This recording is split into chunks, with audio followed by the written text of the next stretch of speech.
How you doing there? Just a quickie before we start. On the Apple podcast, why don't you double click on David McWilliams Plus? It's right there when you open the podcast. You get ad-free, you unlock early access. Just double click and away you go. David McWilliams Plus. You get this pure and simple. To understand the economy, you have to understand human nature. This podcast is powered by Acast. How are you doing there? It is time for the podcast.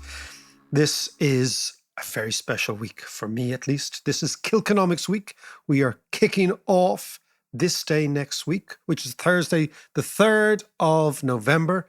I'd like to say, first of all, thank you all very much for supporting. This is going to be the biggest Kilconomics ever, which was always kind of worrying, John, because, you know, you come back after the pandemic, you think, are people going to go out? Well, ticket sales have been... People are dying to get out. Outstanding. And in actual fact, our only dilemma in Kilkenny is the lack of hotel beds, the lack of Airbnbs. Yeah.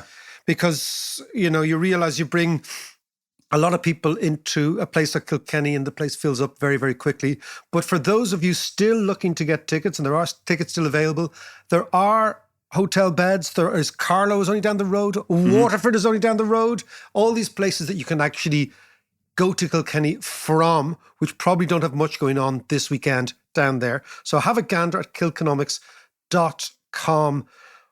We've an extraordinary array of people coming. Who kicks off? The actual kickoff now, John, is interesting. Thursday night, this time is 5 megatrends to shape our world. We have Martin Lousteau, the former economics minister of Argentina. Yeah. We have Marla, your friend Ducaran. Oh, fantastic. Okay. We have Annabelle Williams, fantastic English writer, economist, who's come up with a great book, is Why Women Are Poorer Than Men. And it's a really brilliant, simple book that goes on every single metric.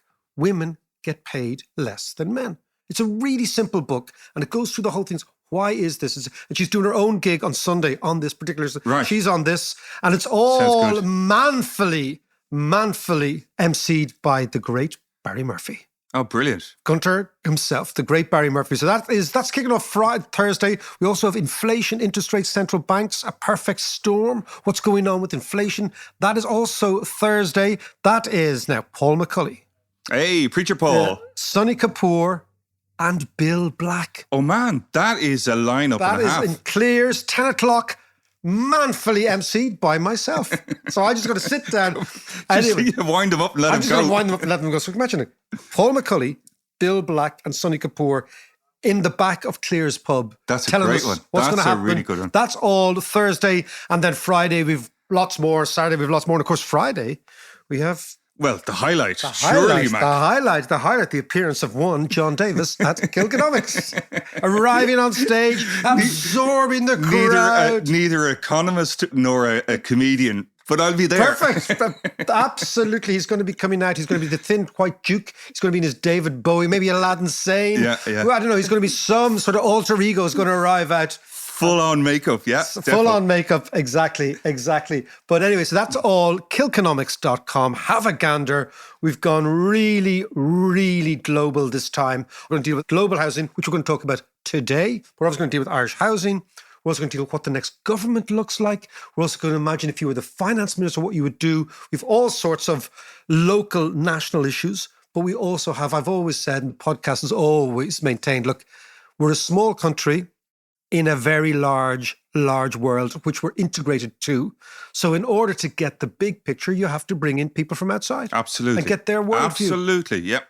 And in fact, we are going to be talking about global housing markets in a couple of minutes. But the other thing that's been getting me this last day or two, John, is I am listening to the Arctic Monkeys' new record. We're old enough to say records. Record, yeah. Long player called ULP. Car. It is magnificent. It is. Yeah. I've heard a few tunes from it and it sounds fantastic, but it's a completely new departure. It's a totally different. This is the extraordinary thing. Loads of strings and everything. It's gorgeous. Strings, and it's loungy. I feel like a lounge lizard. Yeah. I'm lounging around, but it's really very good. And I'm writing at the moment about all sorts of mad stuff.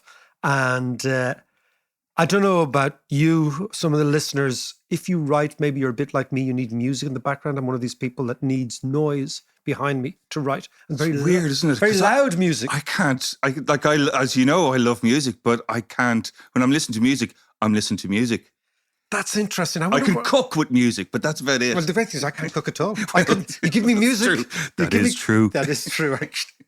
Anyway, John, that interests me. I'm also interested in catching, and we're going to be talking about it next week on the podcast to Angelica Young. What is happening in China? Yes, it's fascinating. Yes, we need to catch up on that. It's very, very. It's fascinating. Xi has just taken complete control, and China's on a totally different marched trajectory. Out the other fella. Who? Yeah, hate you. Exactly. Marched out. Yeah, marched out. Was not pleasant at all. You just wonder where he is now. Yeah. Exactly. He's in a stripy suit in some place. But we're going to be talking China next week on the podcast, and we're also going to talk about Kilconomics. So just on Kilconomics, have a gander, kilconomics.com. Hope to see you there. Kilkenny this time next week and for the weekend. And we end on Sunday night, the 6th of November. Okay, Mark, we're going to talk about housing today and global housing. But before we get to that, I just want to ask you, last week there were new rules or the relaxing of the rules brought in by the central bank with regards to mortgage lending. So what they've done is they've increased from 3.5 times their salary to 4 times their salary, basically making it more affordable for people to buy houses or buy more expensive houses. Yeah. So, but is that a good idea? You know, is that going to fuel the prices, the house prices? John, it sounds very harsh, but I've always maintained when the Central Bank of Ireland says black, you say white. When they say go, you say stop. When they say everything's okay, you panic, right? Yeah. Okay. Yeah. No, really, seriously, the Central Bank of Ireland is probably the country's leading counter-cyclical indicator, right? You do the opposite to what they say. The world has just experienced a shift from a regime of very low interest rates to what looks like a regime of quite high interest rates, right? What that means is all asset prices are going to fall, right? When you go from an interest rate of 1 to an interest rate of 5, right, which is where the United States are going, the US is the risk-free rate of capital around the world, right? When you're doing that, they might even go to 6, right? All bets are off for asset prices. Just at that time, what the Irish Central Bank says, do you know what? You can borrow even more, right? This is like people with their heads in the clouds, right? What it actually means is that the average person will be able to borrow more to chase up the price of the same house. Yeah, because there's no more supply. There's not more supply. So what they're doing is they're basically saying to builders, look, don't worry, we'll look after you. Developers, we'll look after you. Banks, don't worry, we'll give you more business. And who's going to pay? The local punter. Now, one of the most critical, and I think learning macroeconomics, important ideas, we've talked about it before on the podcast, is this idea of the paradox of aggregation, which is that economics is counterintuitive, right? This is a really important thing to appreciate. Once you get into crowds, right, the notion that macroeconomics is just a big version of microeconomics is completely wrong. Macroeconomics is a crowd phenomenon. Right. And therefore what we do as crowds makes a difference. Now, different rules apply. Different rules apply. So basically, the key rule in crowd economics is this idea of the paradox of aggregation, which is the following. What is good for the individual is not always good for the collective. And the great example is when somebody stands up at a football match to get a better view. Yes. What they only do is they compromise the view of the fellow behind them and the fellow behind them and the fellow behind them. And suddenly, after a while, everyone's standing up when we'd all pay to sit. It's like a reverse domino effect. It's exactly like a reverse domino effect. So think of that, the idea of you're at a football match, somebody stands up in front of you, right? The actual ripple effect is that everybody ends up watching the same game with the same view, but we're now standing when we paid to sit. So nobody's better off. Okay? Right. So think now what's good, the central bank here, right? If they'd said to John Davis uniquely can get 4 times his salary, while everybody else still gets 3 times their salary, right? That means John has more cash. The price of houses stays the same because it's dictated by the average, not by the extra guy, the one individual, right? So house prices stay the same. you're able to borrow more, you get access to better houses. We figured that out, right? Yep. However, if John gets more access to more cash, but everybody else does, it cancels out your advantage. Yeah. It cancels out everyone's advantage. Yeah. And all it means is that everybody is paying more for the same house. Now, the bar's just risen. The bar's just risen. Yeah. We're all standing in Lansdowne Road. Yeah. Okay. The West Lower. The West Lower. Okay. No, they never stand. Oh, yeah, of they course never stand. They've got whoopee cushions underneath them. Rich whoopee cushions full of money and hot air, right? Okay. Blankets for their knees. Blankets for the knees. Exactly. But so Tarquin. God, we've got to go back to Tarquin. We haven't mentioned Tarquin. He should be over soon, I'm sure. Look, there's a lot of Tarquin stuff going on in the Irish financial markets. We'll have to actually go and have a look at that again. Yeah. So imagine that everybody's advantage is cancelled out. So who wins? Not the mortgage holder. The builder, the developer win because they can charge more prices. The banks win because they can lend out more money. The government wins because it takes more tax, higher VAT on the thing. Yep. The punter loses because all the punter does is get into more debt. Now, if you were increasing the propensity to borrow at a time when the rate of interest is falling, that could be regarded as quite interesting. It's kind of opportune. Yes. But if you're increasing the incentive, the availability, and now the compulsion to borrow more, because if everybody else is borrowing more, you've got to borrow more. Yeah. At a time when interest rates are going from 1 to 5, you're destroying people's balance sheets. This is exactly what the Central Bank of Ireland. Central Bank of Ireland, the institution that is supposed to look after. Think about this. Jesus, Mary. The prudential balance sheet of the Irish nation has just made it almost certain that the balance sheet of the Irish nation will be worse, not better, after this, right? And the worst thing about it is they're patting each other on the back. Yeah. Aren't we great? Magaluf. Aren't we great? Exactly. Right?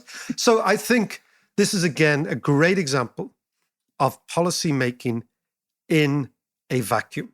Policy making has to be seen in the context of what's happening all around the world. That's why it demands wisdom, not rules. Yes. Like, the idea of rules versus discretion. Like rules, fine. Anybody can follow a rule. But the idea is the discretion. When do you say yes, no? When do you go for something? When do you not go for something? Now, for the Irish property market, what we will see is this will increase prices quite significantly initially. Right? Yeah.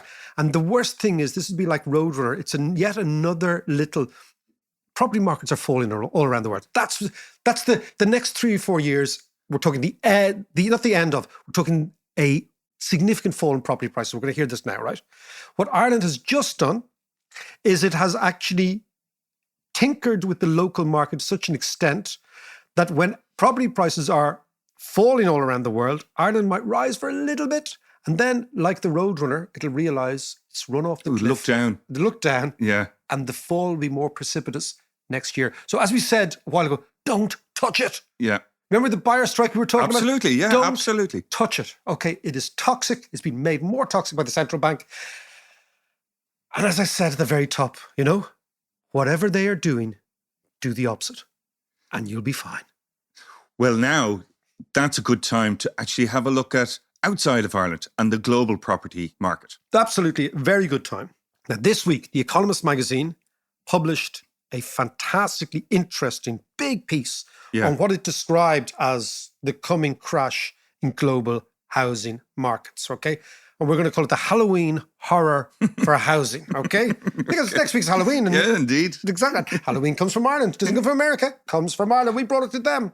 And we have the woman who wrote that piece. So it's not just only a commentary with the actual person who wrote this piece, whose name is Vinjeru Mkandawire. Okay, that's my Malawian expression. Okay? It just trips off the tongue, Mac. Yeah, but she's also married to a fella from Marino. Yeah. So she's one of us, more or less. So let's go to London. Let's talk to Vinjeru.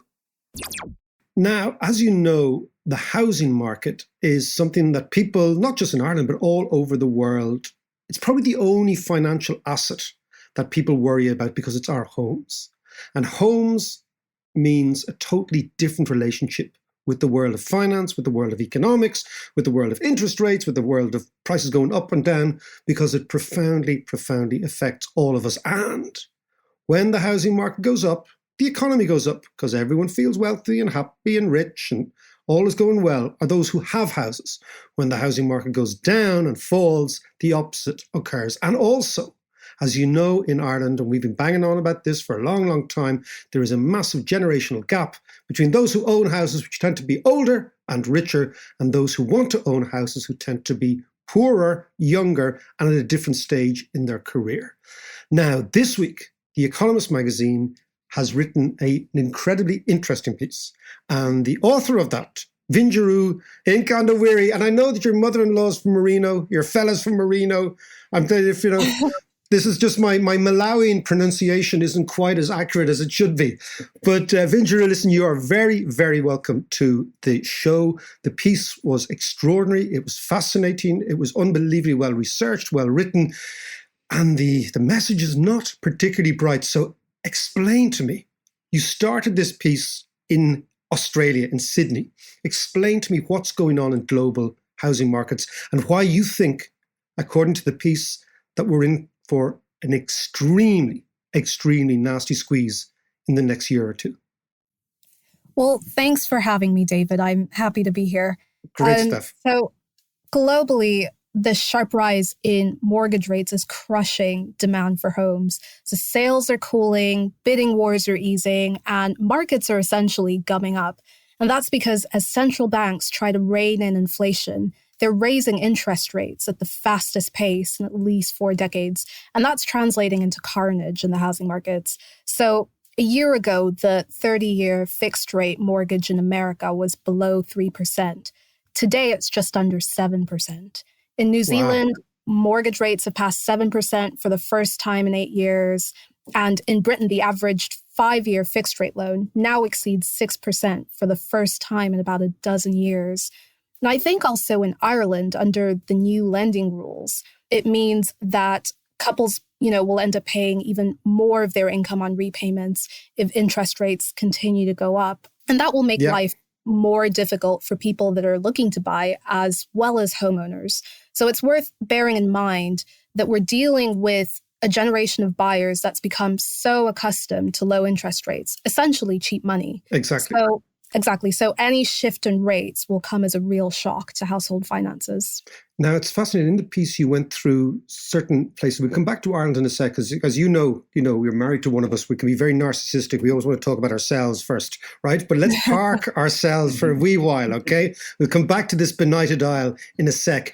But let's go. You're talking about the Canadians, the New Zealanders. I mean, a lot of friends of mine emigrated to New Zealand a long, long time ago. And we're still chatting away with a WhatsApp group, one of them. They've gone on, and friends of ours in Australia have gone on and on about the crazy, crazy housing markets down there. Give me an example of what's going on in that part of the world, then Canada, then the States, and then we can come back here. Yeah, so what's happening, just to give you a bit of background, prices rose for years after the financial crisis in several rich economies, and then they went ballistic during the pandemic. So last year, globally, house prices rose at their fastest pace since 2005, and 1 in 3 countries experienced double-digit annual price growth. Now they're reversing course, and we're seeing this in the most overheated markets, some of which you've already mentioned. So places like Canada and Sweden, house prices have fallen by around 8% since February. In New Zealand, they've fallen by more than 12% since their peak last year. They've fallen by a crazy amount in Australia as well. In Britain and the US, prices have begun to slide, but the drops are still quite small at this point. But many other countries are heading in the same direction. I don't think they've fallen quite yet in Ireland, last time I checked, but they certainly seem to be cooling from their pandemic highs. Well, it's interesting. I play football with a well-known estate agent who from around this neck of the woods, who will remain nameless. One of a fine striker, maybe past his peak, but certainly a man who can move a bit in the park. And we chat about it at halftime, and he's been telling me that. Yeah, just demand of inquiries. Everything is just kind of not fallen off a cliff, but really eased up here over the last, he said, since the summer.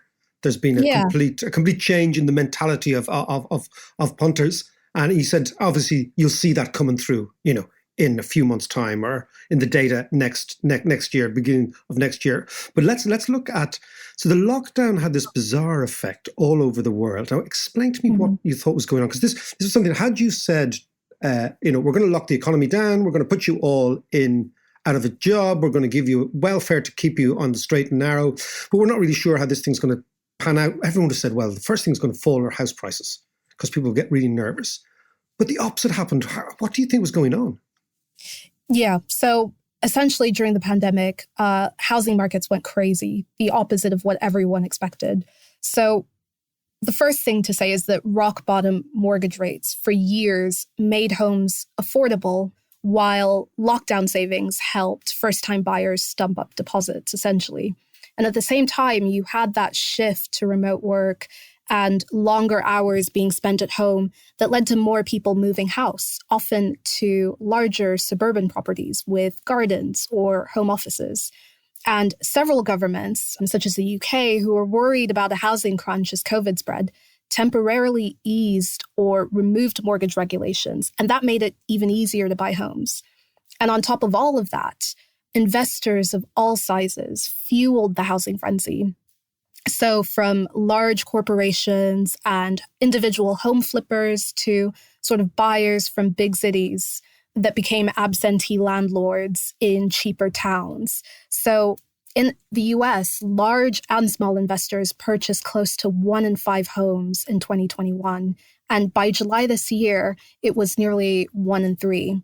And while all of this was happening, the chronic housing shortages a lot of these countries have had historically across the US and Canada, the UK, Ireland. And here, yeah, absolutely. Yeah.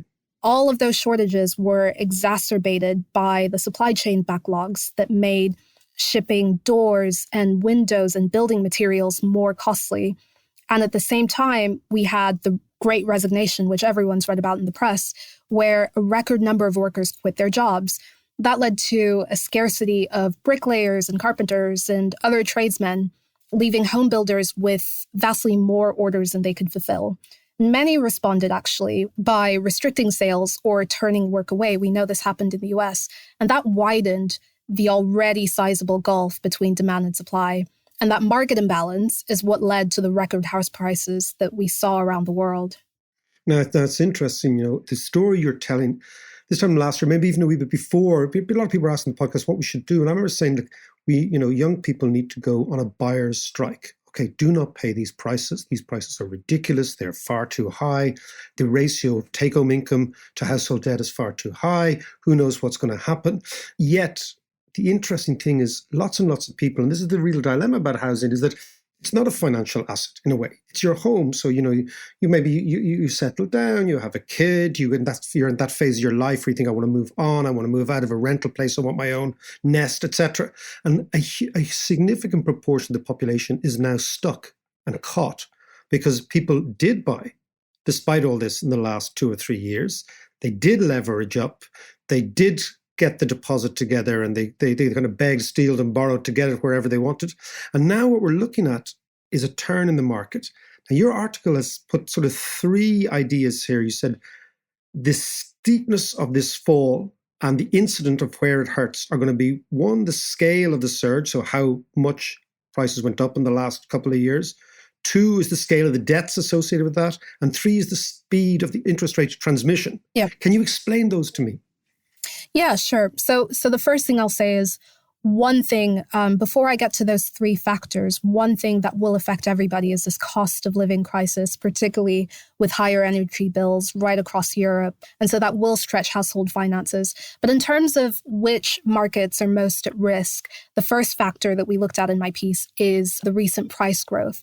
So in countries where prices have surged the most since the pandemic began, are especially vulnerable to cooling demand. And this is particularly true for the US and Canada.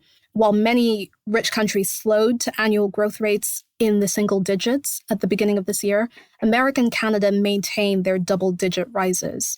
And that was driven by a surge, huge amount of demand. We already talked about that for housing in the mountain towns and Sunbelt states that attracted Californians and New Yorkers during the pandemic, along with demand in cities like Toronto. And the second factor is borrowing levels. So the higher household debt is as a share of income, the more vulnerable owners are to higher mortgage payments. So on the one hand, household debt looks relatively low in places like America and Britain and Spain compared to where it was during the financial crisis. But on the other hand, some countries face a mountain of debt. And this makes them sensitive to even small rises in mortgage rates. And in this bracket, you've got Australia, Canada, Sweden, a couple of others. And what's interesting is they managed to escape the full brunt of the financial crisis and came out of it relatively unscathed, unlike Ireland. But since then, they've run up huge amounts of household debt in the years since. And that's prompted warnings from financial watchdogs. I think the governor of Sweden's central bank at one point compared the staggering amounts of debt in Sweden to sitting on top of a volcano. So that's a potential area. These are the normally, yes, no, absolutely. Yeah. These are the normally staid Nordics who are not given to flamboyant descriptions or, Exactly. So he said, we're sitting on top of a volcano. The interesting thing about the Swedes is, historically, the Swedes, despite being an extremely brilliant race when it comes to producing all sorts of goods and services, innovations, they're so brilliant, high tech now, they have a weakness for the banking stroke housing boom bust that they got away with last time, but they have a weakness. They did a really big one in the early 90s. They contributed enormously to the Estonian housing bust in the 2008s. So now they're kind of sitting, as he says, on this volcano. So are the Canadians. I see the Bank of Canada has forecast a 40% fall in house prices. I mean, that's extraordinary, that figure, from a central bank. Sorry, that's a 40% fall in sales. I think the house, but that would be even more severe than during the financial crisis. The house price forecast for Canada, I think, is sitting somewhere around 15%. I'd have to double check. But 40% in sales it's a huge fall off in activity. Exactly. It's massive.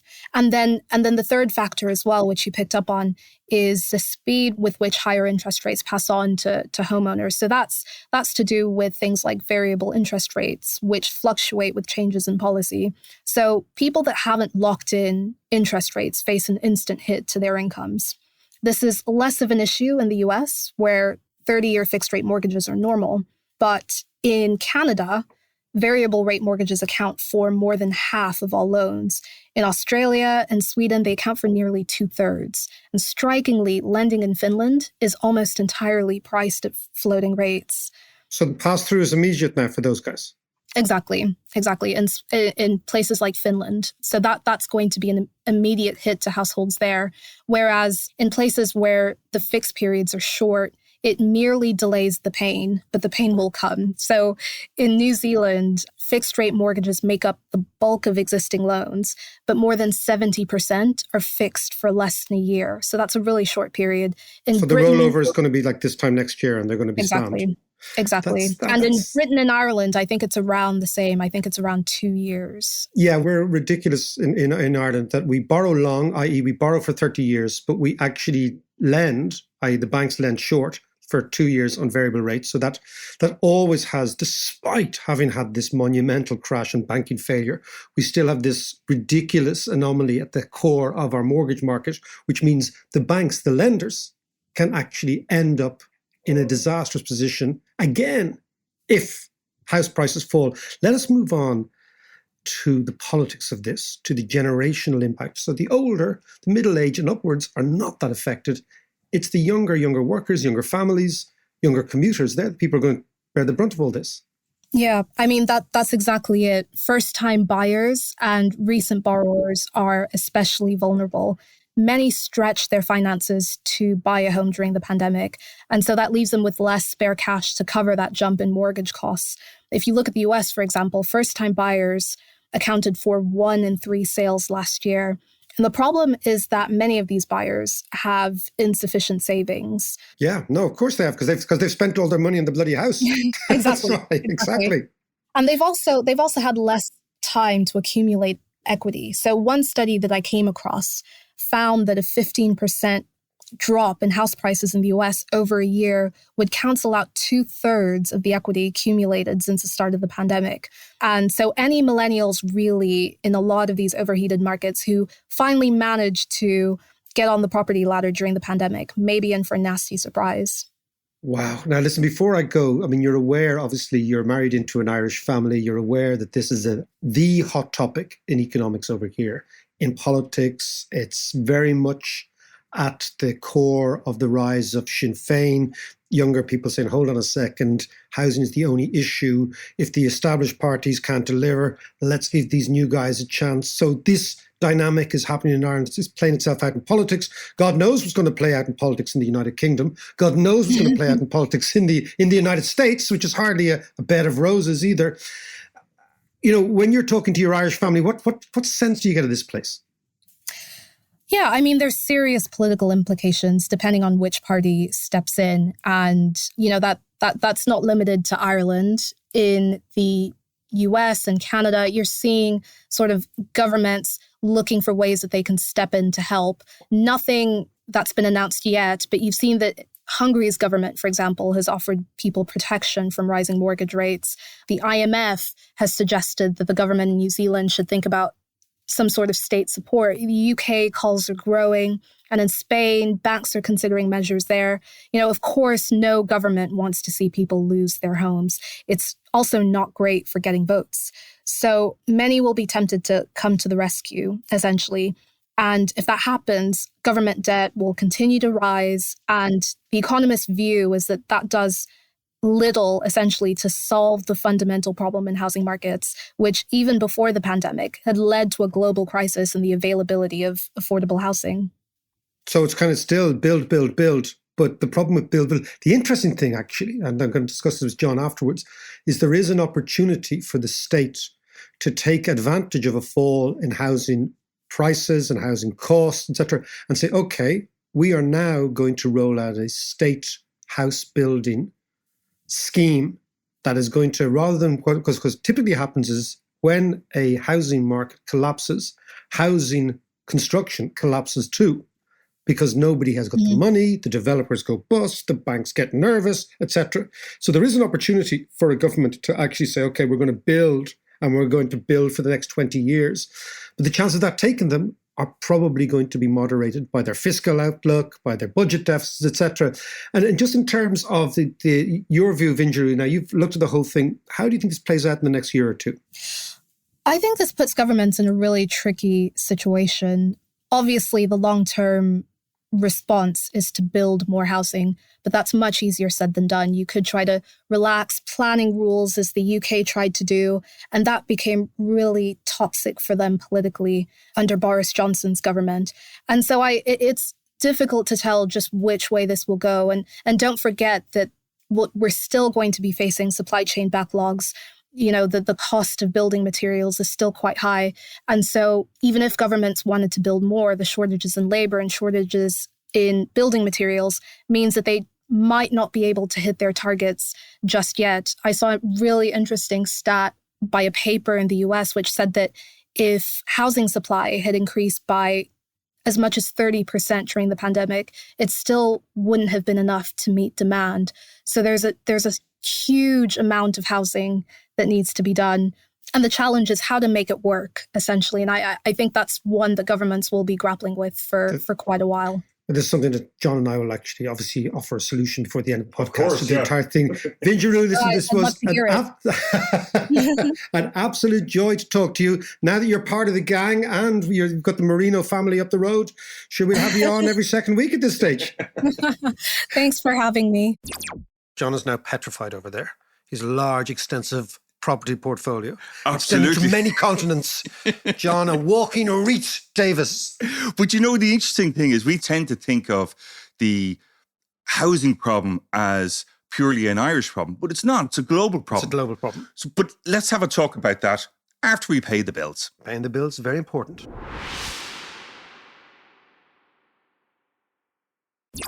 So one of the things that Vinjeru said there was, which I thought was kind of interesting, was Sweden sitting on top of a debt volcano. And you think of Sweden, you don't think of Sweden as sitting on top of any volcanoes. They're supposed to be chilled. Yeah, they're supposed to be chilled, and they're supposed to be extraordinarily prudent with their brass. But the Swedes are not. Yeah. The Swedes love a housing boom. They love a banking boom. They had a massive one. I think I said it to Vinjeru. They had a massive one in the 90s, like a huge. Sweden and Finland, the most extraordinary property boom bust, late 80s, early 90s. Then they said, we won't do that again. We won't do that again. But what the Swedes did, they started to lend the Estonians and the Latvians and all the Baltics. Okay. So when they had a property crash in 2008, it was the Swedes' fingerprints were all over them, like King Gustav, who used to go out to invade. It's true. The Swedes were great scrappers in the old days, right? Yeah, they were. Yeah, Great absolutely. scrappers. And they always scrapping with Russia, right? Actually, you have a scrap now. You take your man on easy. Absolutely. Come and have a go if you think you're hard enough, lad. Okay. But yeah, so the Swedes, and now they're at it again. But you're right. It is a global phenomenon. The Canadians are in a terrible... Yeah, but with the rising interest rates globally, that offers some opportunities as well, as you mentioned. I think what we're going to do, right? A mistake that many countries made after 2008 and 2009, 2010, when the housing market collapsed, when the price of land and houses collapsed. The states also at the time, their revenue collapsed. So states were running massive, big budget deficits. Right? Don't forget we had the IMF in here. But that time was the time to buy land and to build council houses, right? The idea, that great idea is, sometimes the worst of decisions are taken in the best of times. Yes, yeah.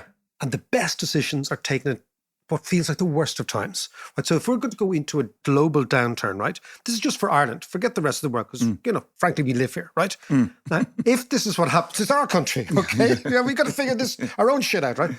If this is going to happen here, if Irish house prices and land prices collapse, if certain developers go to the wall, if certain builders go to the wall, if there is now a surplus of plumbers, tradesmen, electricians, builders, bricklayers, etc., right?